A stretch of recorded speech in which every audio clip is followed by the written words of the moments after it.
लोगों को याद रखें। डेल कार्नेगी कहते हैं, आप सिर्फ 2 महीने में बहुत से दोस्त बना सकते हैं अगर आप लोगों में इंटरेस्ट दिखाएं तो। लेकिन अगर आप इस इंतजार में रहेंगे कि कब लोग आप में इंटरेस्ट दिखाएंगे, तो इसमें तो 2 साल भी लग सकते हैं। एक बात समझने की कोशिश कीजिए कि लोगों को और फैक्ट्स को याद रखने में आप कितने माहिर हैं। पॉलिटिशियंस जॉर्ज ऑसबॉर्न और बिल क्लिंटन को अक्सर इसलिए याद किया जाता है क्योंकि ये दोनों ही छोटी से छोटी बात को भी कई सालों तक याद रख लेते थे। आपको भी अक्सर ये बहुत ही अजीब लगता होगा जब आप किसी से बहुत दिनों बाद मिलें और वो आपको याद कर ले या फिर आपको पहचान ले। यह आपको बहुत छोटी सी बात लग सकती है, लेकिन जब आप दूसरों को याद रखते हैं तो वो भी आपको याद रखते हैं, और ये सफल बनने के लिए बहुत जरूरी है।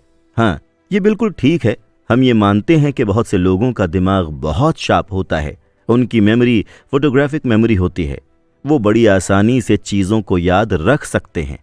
लेकिन दूसरों के मामले में ये थोड़ा अलग होता है। दूसरों को इसके लिए एक्स्ट्रा एफर्ट करने की ज़रूरत पड़ती है।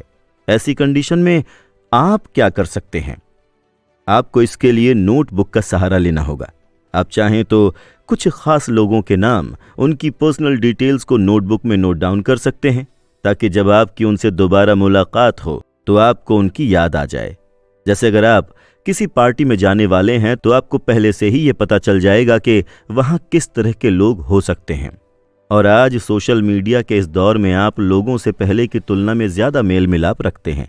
आप सैकड़ों बल्कि हज़ारों लोगों को फेसबुक और लिंक्डइन के जरिए जानते हैं। लेकिन देखा जाए तो सवाल ये उठता है कि इनमें से कितने लोगों को आप सच में पहचानते हैं।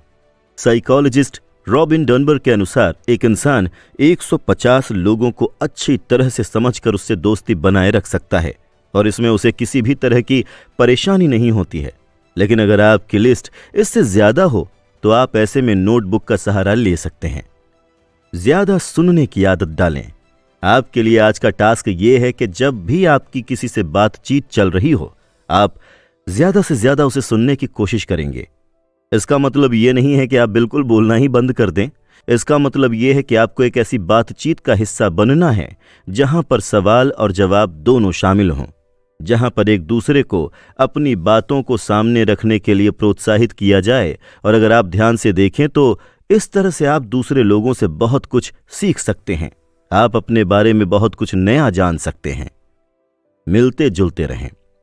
उस नोटबुक का शुक्रिया अदा करते हुए जिसके साथ आपने शुरुआत की है, आप अपनी जर्नी की बेहतर शुरुआत कर सकते हैं।